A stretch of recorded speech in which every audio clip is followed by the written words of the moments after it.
Share करें।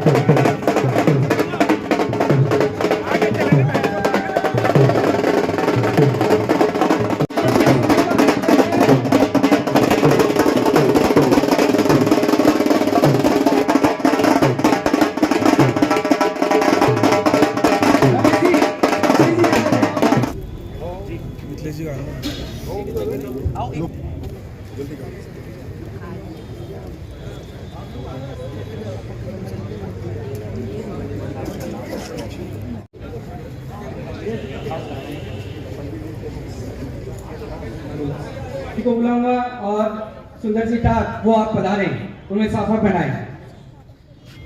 इसमें हमारे प्रदेश अध्यक्ष आए हैं, बहुत बड़ी बात है, बहुत सम्मान की बात है हमारे समाज के लिए कि आज हमारे बीच में एक छोटे से आग्रह पे वो आ गए। बहुत बहुत धन्यवाद कि उन्होंने हमारे जुझारू और सोशल और समाज से जुड़े हुए भाई, मैं कैलाश जी कछावा को निवेदन करूंगा कि उन्होंने सुनील जी आलूदिया पधारे और रजनीश जी पधारे, उन्हें पट्टा वो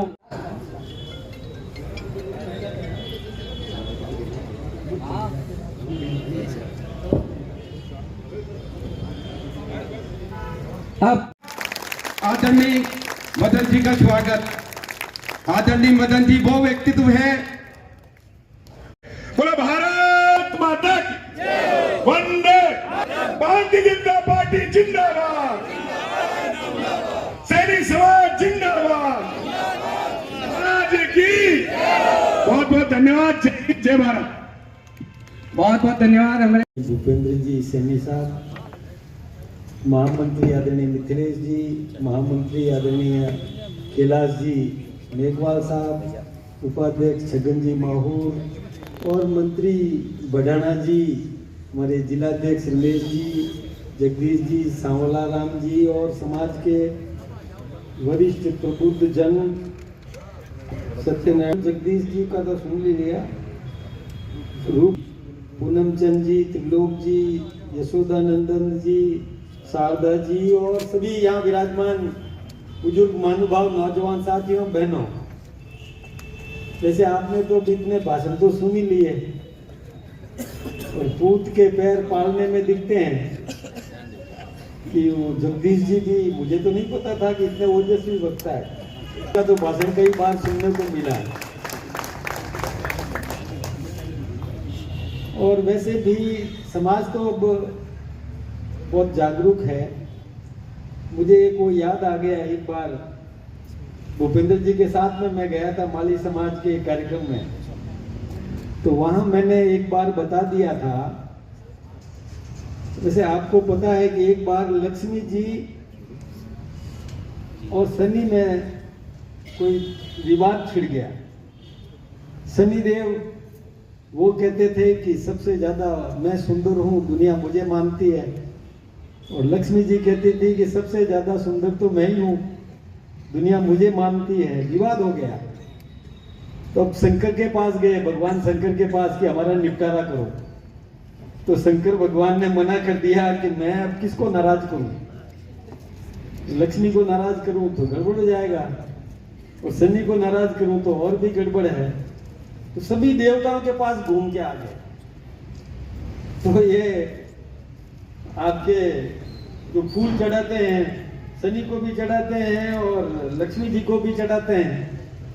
तो माली समाज के एक नेता के पास में गए कि भाई आप निपटारा करो।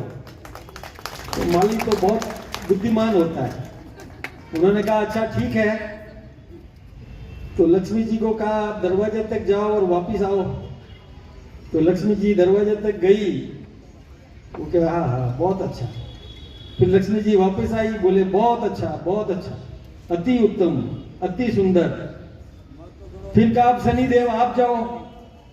शनिदेव गए दरवाजे की तरफ, बोला बहुत अच्छा, बहुत सुंदर। वापिस आए, कहो अति उत्तम, अति उत्तम। दोनों ने कहा ऐसे नहीं चलेगा, आप तो फैसला करो। तो कहा कि लक्ष्मी जी तो आती हुई अच्छी लगती है और शनि जी जाते हुए अच्छे लगते हैं। तो इतना तेज है ये माली समाज, फैसला कर दिया। मना किया था, लेकिन ये तो इतने फूल के अंदर भी घुस गए इधर कॉलर में। देखिए, आपके बीच में अब वो नेता यहां पर आ रहे हैं जिसको पूरी दुनिया सुनना चाहती है। वो दुनिया के किसी भी देश में चले जाएं तो वहां की जनता उनके लिए पलक पावड़े बिछाती है। मोदी मोदी मोदी के नारे लगाते। एक हिंदुस्तान का एक सामान्य परिवार का अपने में से निकला हुआ व्यक्ति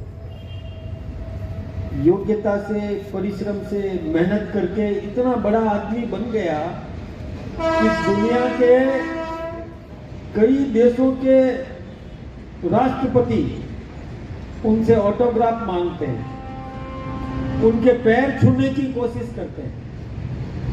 तो हमको गर्व होता है ना कि हमारा बेटा इतना बड़ा बन गया कि आज दुनिया के बड़े बड़े नेता उनका मान करते हैं। और आपको तो पता है कि यूक्रेन और रूस के बीच में जब युद्ध छिड़ गया था तो हमारे बच्चे वहां पढ़ने के लिए गए हुए थे, वो फंसे हुए थे। तो ये वही मोदी है कि जिसने रूस और यूक्रेन को रोक दिया, जैसे कोई दो सांड लड़ रहे हों दे और कहे कि बच्चों निकल जाओ। इतनी बहादुरी जिस व्यक्ति ने दिखाई, वो व्यक्ति अपने बीच में आ रहा है। दो सांडों के सींग पकड़ के रोक ले और कहे बच्चों निकल जाओ। युद्ध रोक दिया और बच्चों को निकाल दिया। वो नेता कोई कम नहीं है, वो विलक्षण व्यक्ति है जो हमारे बीच में आ रहे हैं। तो फिर हम कैसे चूक सकते हैं? हम तो उनके कार्यक्रम में जाएंगे कि नहीं जाएंगे? और मोहल्ले के लोगों को भी लेके जाएंगे, लेके जाना चाहिए। वो मोदी जी कम बात नहीं है, इस देश को मजबूत करना चाहते हैं, आम आदमी को मजबूत करना चाहते हैं। तभी तो उन्होंने कई योजनाएं दी कि हर व्यक्ति को मकान मिलेगा, हर घर में शौचालय बनेगा, स्वच्छता का वातावरण बनेगा। भाई सफाई आप देख रहे हो कि नहीं देख रहे हो? फर्क आया कि नहीं आया? आया ना फर्क। पहले रेलवे स्टेशन कितना गंदा रहता था और अब कितना साफ सुथरा है, देख रहे हो ना। ट्रेन में तो अपन सबको जाना ही पड़ता है ना, तो फर्क तो नजर आता है कि नहीं आता? वो ऐसा व्यक्ति है, जमीन से जुड़ा हुआ व्यक्ति है। इतना बड़ा नेता हमारे बीच में आ रहा है। और दूसरे हमारे भजनलाल जी, और भजनलाल जी के बारे में भी आप सब जानते हो। एक साधारण परिवार से, खेती करते थे, किसान परिवार से, और वहां से उठ करके मेहनत करके योग्यता के बल पर राजस्थान का मुख्यमंत्री बन करके आए। विकास करना चाहते हैं तो डबल इंजन की सरकार विकास कर रही है। इसके लिए उनको सुनने के लिए हम सब लोग पहुंचे। अच्छा, सुनना भी क्यों जरूरी है वो भी बताता हूं। आज देख रहे हो दुनिया में क्या हो रहा है। अपने में से सब पढ़े लिखे लोग हैं, बहनें भी होशियार है। बांग्लादेश में क्या हो रहा है भाई? बांग्लादेश में हमारे भाइयों को मारा जा रहा है। मारा जा रहा है कि नहीं मारा जा रहा है? और वो लोग अपना घर बार छोड़ करके और पलायन कर रहे हैं अपनी इज्जत बचाने के लिए, बहन बेटियों की इज्जत बचाने के लिए। तो बांग्लादेश के पास में हमारा ही पश्चिमी बंगाल है, वहां की हालत भी बहुत खराब है। वहां पर भी और हमारे लोगों को परेशान किया जा रहा है। लोग परेशान कर रहे हैं कि ये इसको परेशान करो तो ये अपना घर छोड़ के जाएगा और इस घर पे मैं कब्जा करूंगा। ये हालत बन रही है। ऐसे समय में इस देश को बचाने वाला ये नेता हमारे बीच में आ रहा है। ये हमारे लिए गर्व की बात है। एकमात्र ऐसा नेता इस समय जो केवल भारत को ही नहीं, दुनिया के किसी भी क्षेत्र में हमारा भाई है, उसकी रक्षा करने का दायित्व जो निभा रहा है, उसको मजबूत कर रहा है, देश को विकसित भी करेगा, वो आत्मनिर्भर भी बनाएगा भारत। और किसी ने हमारी ओर आंख उठा के देखा तो उसको सबक सिखाना भी आता है। देखा होगा आपने, देखा ना कि 400 किलोमीटर दूर जाकर के और उसी जगह पर जो आतंकवादियों को पैदा करने का कारखाना था उसी को ध्वस्त करने का काम किया। ये कोई कम बात है क्या कि यहां बैठा हुआ हमारा सैनिक निशाना कहां लगाए? 400 किलोमीटर दूर पाकिस्तान के अंदर, और वहां की जनता को नहीं मार रहा है। मार भी किसको रहा है?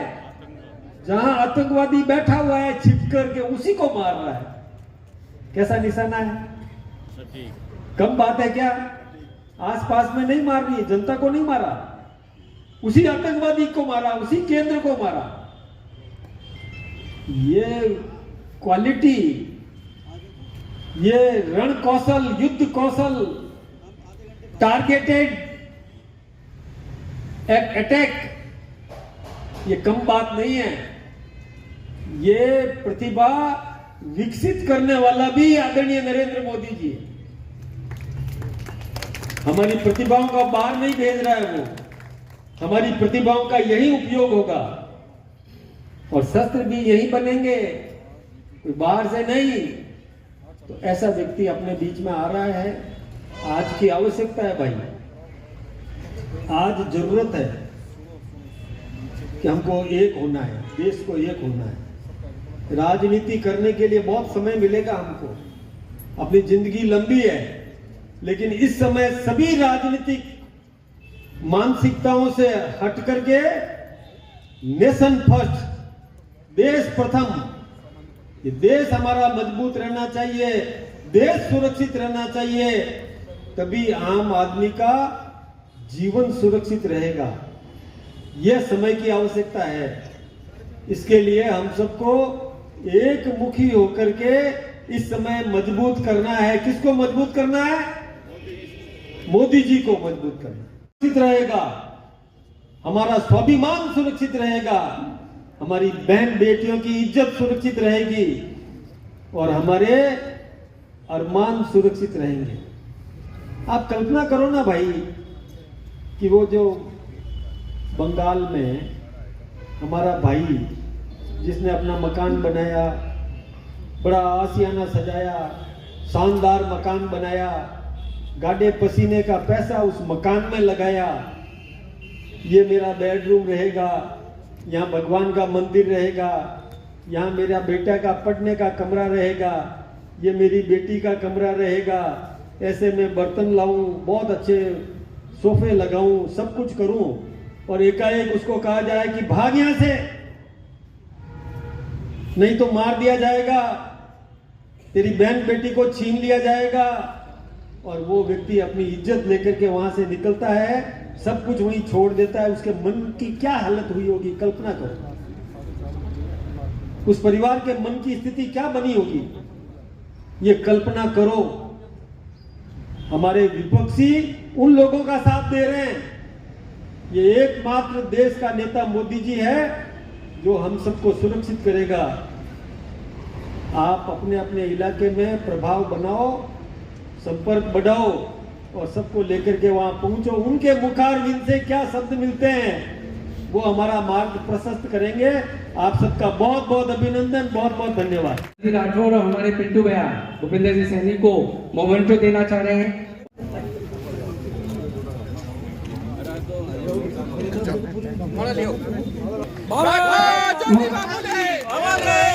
ज्योतिबा फूले, मां सावित्री फूले,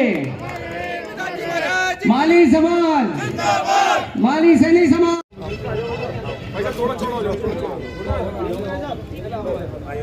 थोड़ा सा आगे बोलो भारत माता की जय हो।